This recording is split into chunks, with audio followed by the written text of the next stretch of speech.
Today we're here to talk about fair shot for young people to get an affordable education. I want to start by thanking Senator Stabenow, Senator Baldwin, and Senator Blumenthal for bringing us together this morning and giving us this opportunity to talk. I also want to thank the Young Invincibles and the National Campus Leadership Council, both of whom have been very active in pulling us together and making sure that we got the word out on this issue. We have a crisis in America today. It is a crisis caused by high student loan rates. So here's where it stands right now. There's $1.2 trillion in outstanding student loan debt. Student loan debt is exploding in the economy. Over the last 8 years, student loan debt has gone up by 70%. And the number of students who have to take out student loans in order to finance an education has also gone up dramatically. Now, 71% of college seniors have outstanding student loan debt. The consequences of this student loan debt are felt in every household across America, but they are also felt in the economy generally. Students are struggling to pay their student loans, and we're starting to see the effect throughout the economy. The Treasury Department, the Fed, the Consumer Financial Protection Bureau have all called out the economic effects. And in fact, young people who are struggling with student loan debt can't move out of their parents' homes, they can't save for a down payment, they're not buying homes, they can't buy cars, they can't have savings, they can't do the things to build their own economic futures. It hurts them and it hurts the economy generally. So we have proposed a plan, and the plan is to refinance student loan debt to bring down the current interest rates. The idea is that, look, at current low interest rate, homeowners can refinance their mortgages, small businesses can refinance their business debt, even municipalities have refinanced their debt and brought it down. We want to offer the same opportunity to people who got an education and had to borrow money to do it. The proposal is to bring it down to 3.86% for undergrads. You may remember that number because we talked about it last summer. It's a little higher for graduate student loans and for PLUS loans, but the idea is to bring it down. For millions of people, this difference will make hundreds of dollars a year. For some, it will be thousands of dollars a year, depending on how much debt they have outstanding. I just want to make one point about this, though, that we all have to pay attention to, and that is college affordability is about economics, but it is also about our values. We have laws, but we propose in this bill to pay for the student loan, bringing down the student loan interest rates by passing the Buffett rule. The Buffett rule says that billionaires have to pay taxes at least at the same rate that their secretaries do. So we propose to stitch up the loopholes in the Buffett rule, use that money dollar for dollar to pay down the student loan interest rates. And that's where this comes to an issue of both economics and of values. We want the law to work for young people who are trying to get an education. We want the law to work for young people who are starting their lives. We want the law to work for Americans, for middle-class Americans who just want a fair shot to build something. Right now, the law works for billionaires and protects them to make sure they keep more of their money. We want the law to work for people who have tried to get an education and are trying to build an economic future for themselves. We want the law to work for those who are just trying to get a fair shot. In this, I want to call on my partner in this business in having written this bill and advocated for this bill, and that's Senator Al Franken from Minnesota. So, Senator Franken, thank you. Thank you very much. I want to thank Senator Warren for her leadership on this issue. The middle class squeeze, and this is college affordability is a middle class squeeze issue. is something that Elizabeth identified quite a few years ago. I used to have a radio show, and Elizabeth, I think we've known each other about 9 or 10 years now, and first came on my show to talk about that. And this college affordability is a huge part of this. When I went to college, when my wife went to college, a full Pell Grant paid above 80% of the cost of a public college education. Today it pays less than 35%. As a result, what you see is students going to school in a whole different way than they used to go to school. I do these college affordability roundtables all around my state. I did one a couple weeks ago at the University of Minnesota with the president of the university there. And like every other roundtable, these students were working 20, 30, 40 hours a week. It's okay to work while you're in school. It's probably a good thing. It helps you manage your time. I did, but data shows, research shows that after you work 15 hours a week, it has a detrimental effect on your studies and how you're doing in school. And I talk to kids who work, sometimes they work 40 hours a week, but they have to take less credits. And sometimes they have to take time off. So sometimes you wonder, why does it take kids 6 years to graduate? Well, that often is why. And yet, they're still graduating with this debt load. Minnesota is 4th in the nation in terms of the debt load that students have when they graduate college. It's over $30,000 per student. And some of them are, I had a call yesterday with a student from at Hamlin who's just getting his master's at Hamlin, and he's going to have over $100,000 in debt. And in some of that, he's paying quite a high rate on it. And it'll make a real difference for him. This bill will make a huge difference in what he's able. He says right now, just paying these debt every week is half of what he makes. And so we need to do this. We need to let students refinance their debt the same way that people do on their homes, the same way that everybody is able to do, except for students. So I'm pleased to be here today and pleased to be working with Senator Warren on this, and really applaud her leadership and those of my other colleagues. Elizabeth was talking about a fair shot along for years and years and years. And I just want to commend her for her leadership on this issue of student debt. We have kids in Minnesota who tell me that in addition to everything else, they sell their blood occasionally to help pay for their rent or their groceries.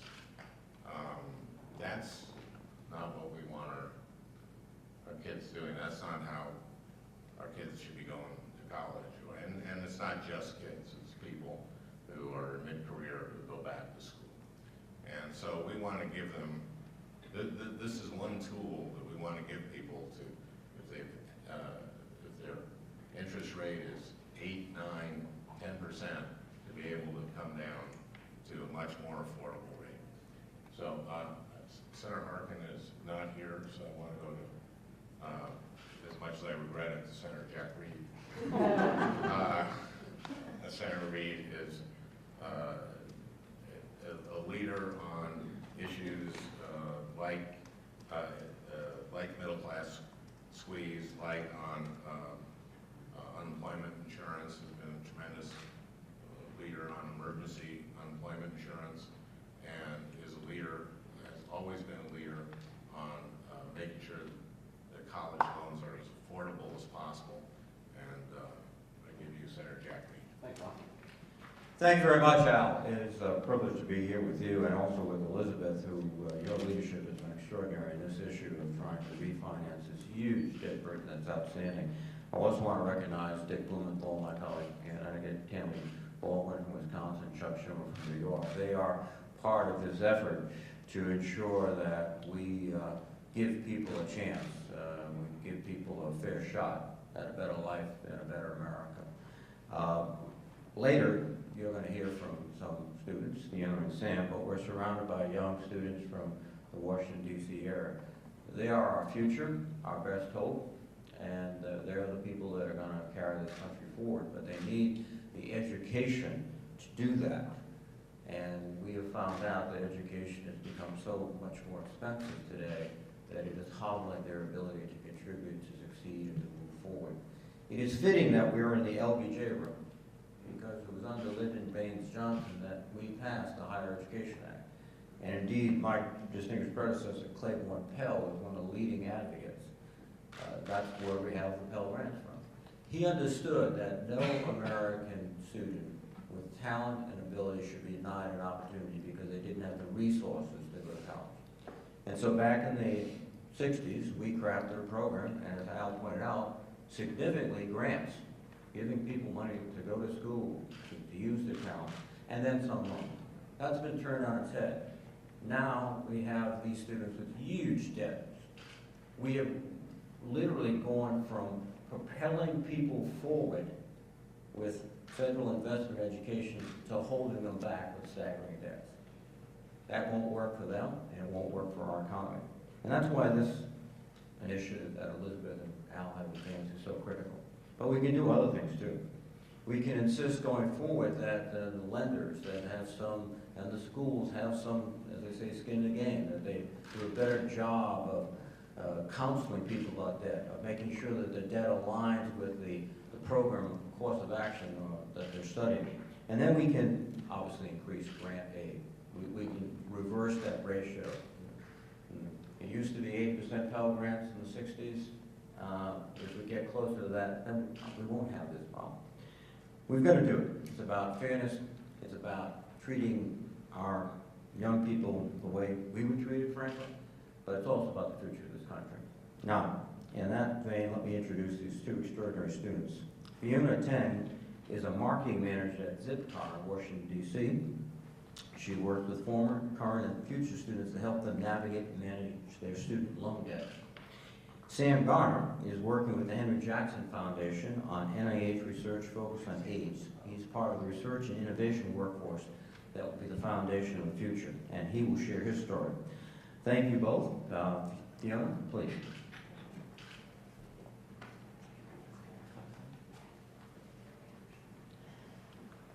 Good morning. My name is Fiona Tang.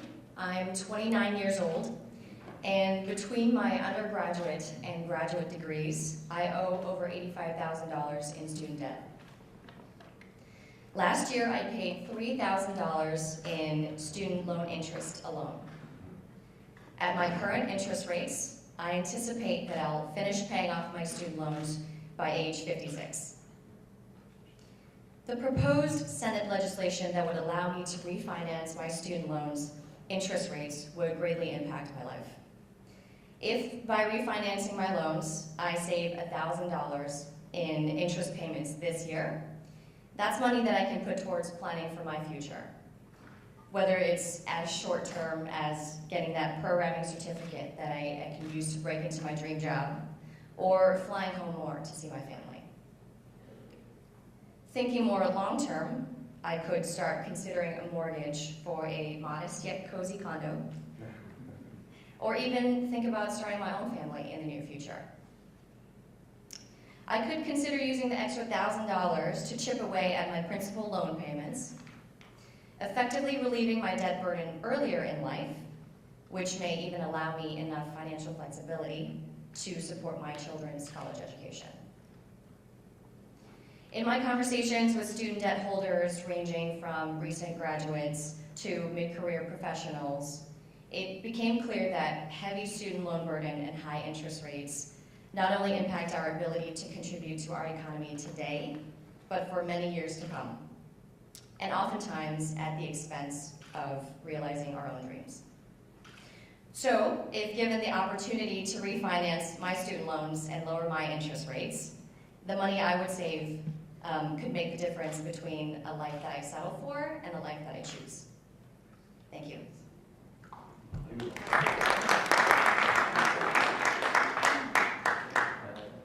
Hi, good morning, everyone. Thanks so much for this opportunity to help advocate for the millions of young people with crushing student loan debt.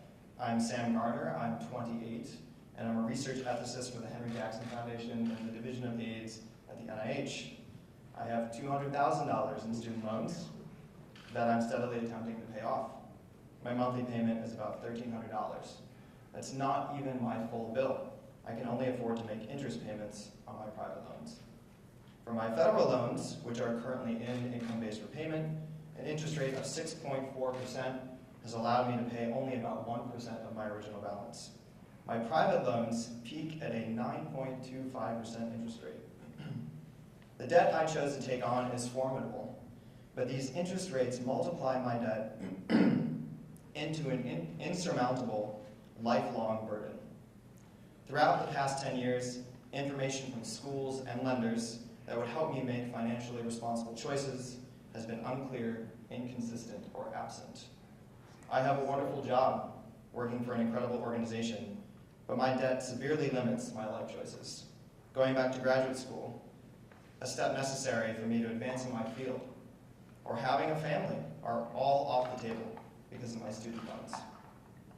You'll hear this from a generation of young people drowning in debt, many with stories worse than mine. The efforts of this administration to help young people manage their student loans more effectively with programs like income-based repayment and public service loan forgiveness are timely and admirable. Indeed, they've helped me immensely. More needs to be done. By allowing refinancing of federal loans, this legislation is a key step to getting young people and the economy back on track. The question is not whether we should take responsibility for our financial choices. We should, apparently, unlike our banks. But the system should be fair, transparent, and accountable, and it's not. The system is stacked against financially inexperienced young people. The question is whether the system affords people, young people, a reasonable opportunity for a good education. And the answer is no. Thank you.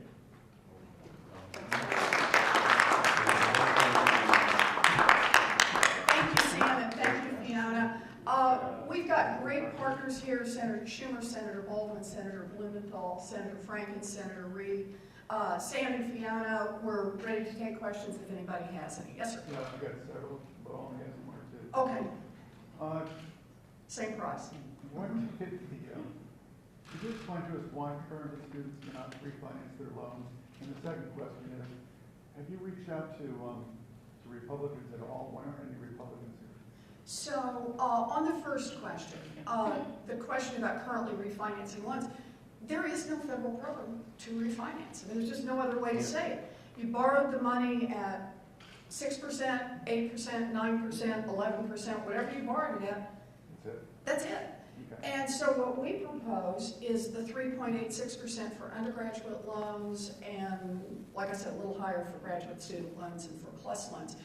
I want to make clear, though, on this, we expect to have bipartisan support. And the reason we expect to have bipartisan support is that the numbers in this bill are exactly the same numbers that almost every Republican in the House and the Senate, and a majority of Democrats in the House and the Senate, voted for last summer for the interest rate on new loans. In other words, this Congress has spoken that the appropriate interest rate, given our current interest rate environment, for new loans is 3.86% and scaled up for the other loans. Those are exactly the numbers in this bill. We have a pay-for, so it will not add to the deficit, and we believe that satisfies exactly what our colleagues have asked for on both sides of the aisle. So we think we've got a good bill here, expect to have support. Senator Schumer, Yeah. you know more than I. They may not want to. Can you come to the mic, Senator? They might not want the pay-for that we think is a fair and adequate pay-for, which is the Buffett rule. We're open. We welcome suggestions on how they would pay for it. We're open to those and have them join us on it. Let's squeeze in one more question. Sure. What is the cost? What will it cost a year to do this? Do you want to do this on the cost? He said the question is, what is the cost? And we don't have a final score yet on it, so there's not a specific number. But I will say this, the way the bill is designed is that every dollar we bring in from the Buffett rule goes directly to lowering the interest rate payments for student loans. Could you give us? This is dollar for dollar. Could you give us any- Wait We're for still in CBO. scoring with CBO, so we've had to push it forward in principle. I mean, this is a matter of values, as Senator Warren said in her opening statement. Whether you're, there are people who make, as we know, who make a lot of money, who pay a very low, rate on their income. And it's really about, are we subsidizing millionaires and billionaires, or are we trying to help our students? And I think it's a matter of priority, and I think it's the right priority. I mean, we talked about this. We're, all of us, I guess, kind of old enough. The senators here. Well, except for Senator Warren. We're all old enough to have been in school when Pell Grants paid for 80 to 85% of students' public college education.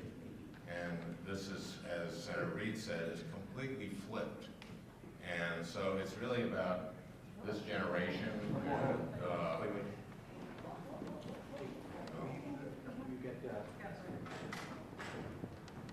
All right. It's fine.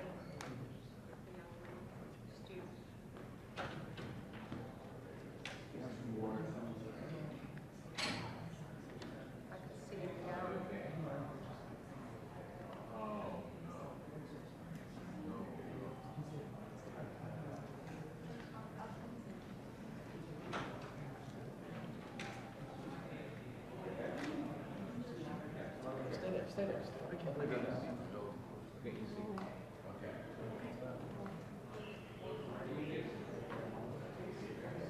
I'll just explain to everyone that young man just learned that his uncle passed from pancreatic cancer. So that's what that was.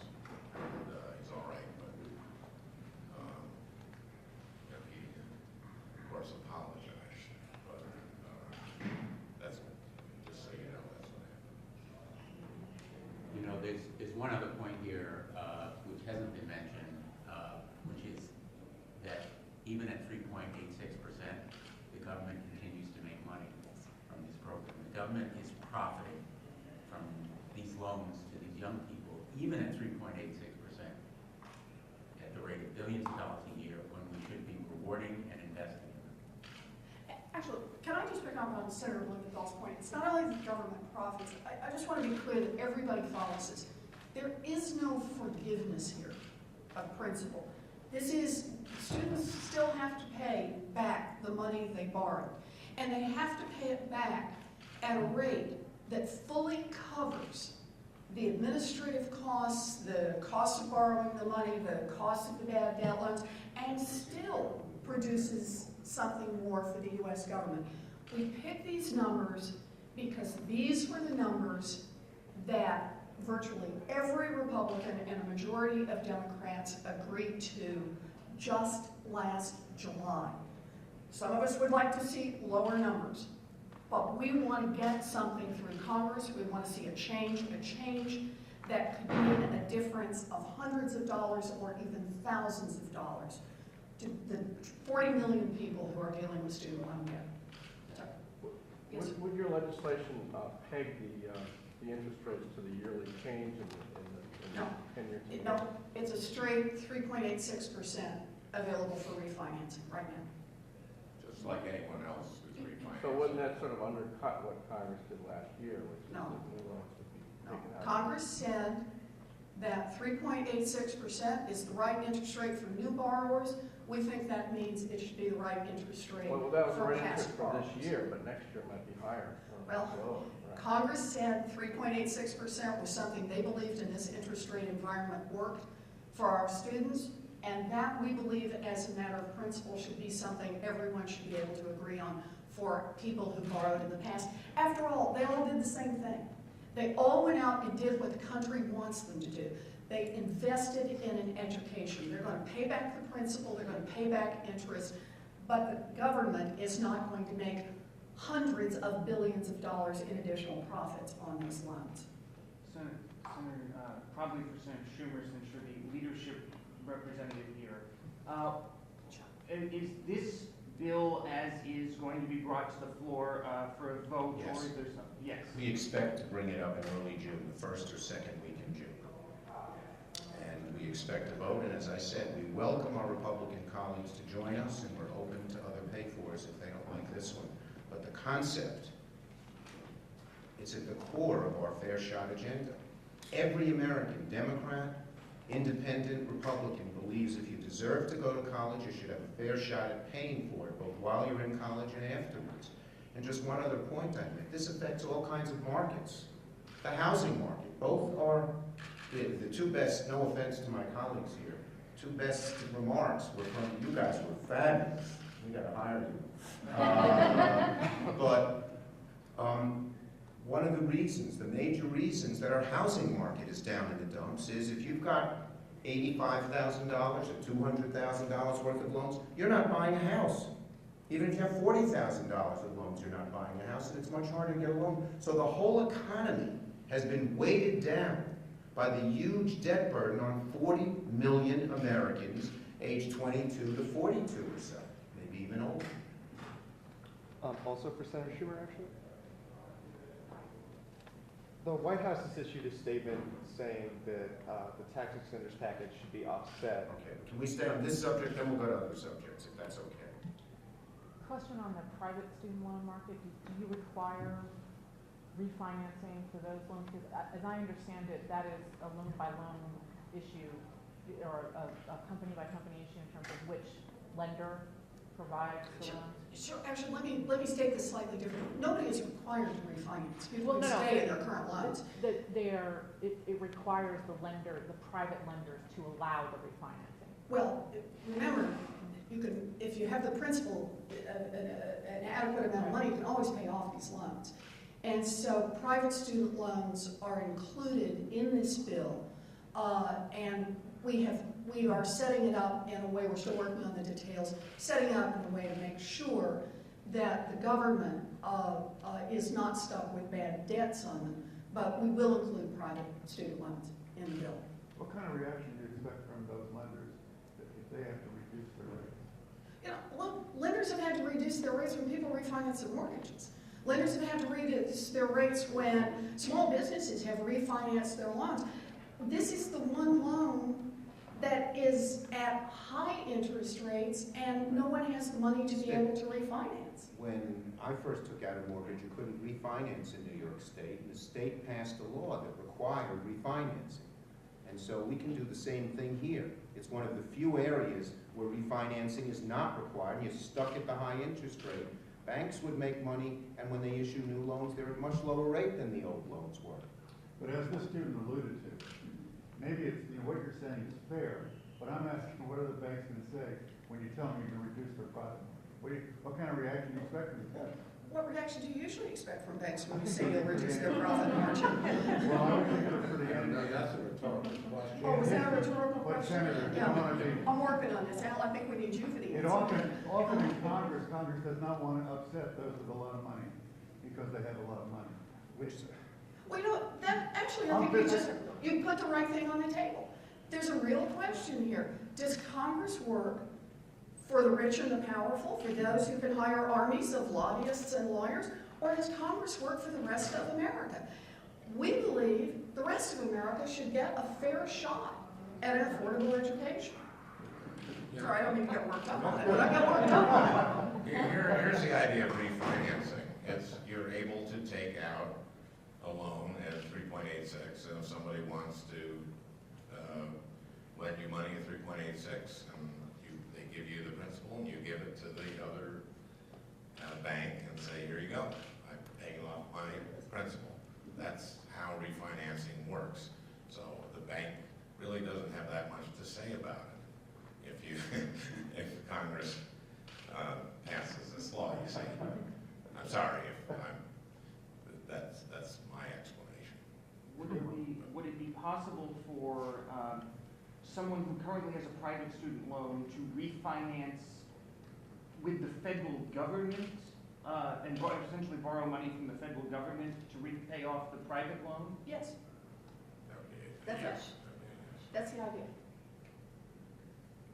Okay, Anybody thank you, else? Mr. Dunn. Oh, we have one more? Yeah, you didn't have an estimate on the cost of how much the program cost, but what would how much money would you get from the bucket roll a year? Well, we're trying to get them both Okay, scored at the okay, same you don't know time. that either. Okay, Yeah, fair enough. we're working on scoring them both. The What I- magic of CBO. But like I said, Senator Schumer put it right. This is about the basic principle. And the principle is that students should be able to refinance their loans down to 3.86%. We've got to pay for it so it does not add to the debt. This is about giving all our young people a fair shot. My estimate is that we get about 3 times as much from the buffer pool. No, Good, we're good. All right. Thank you. I want to thank our students.